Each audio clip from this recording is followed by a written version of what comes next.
வாழ்க்கையில் என்றாவது ஏதாவது ஒரு செடிக்கு நீர் வார்த்திருப்பீர்கள்.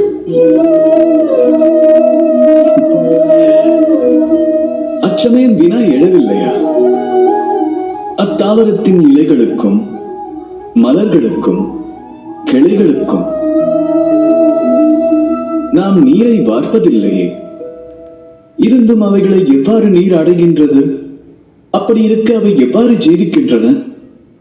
இத்தகைய எளிமையான வினாவை எழுப்ப காரணத்தை நீங்கள் வினவலாம். வேர்களுக்கு நீர் வார்த்தோமானால் அவை தாவரத்தின் ஒவ்வொரு அங்கத்தையும் சென்றடையும், இல்லையா?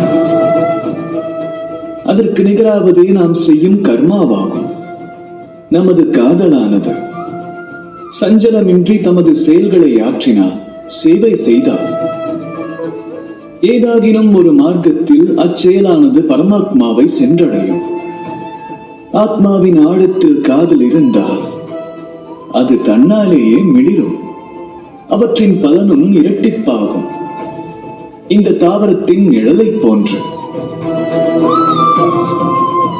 என்றும் மனதாலும் ஆத்மாவாலும் செயலாற்றுங்கள்.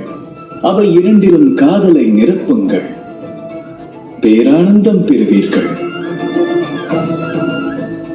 ராதா ராதா.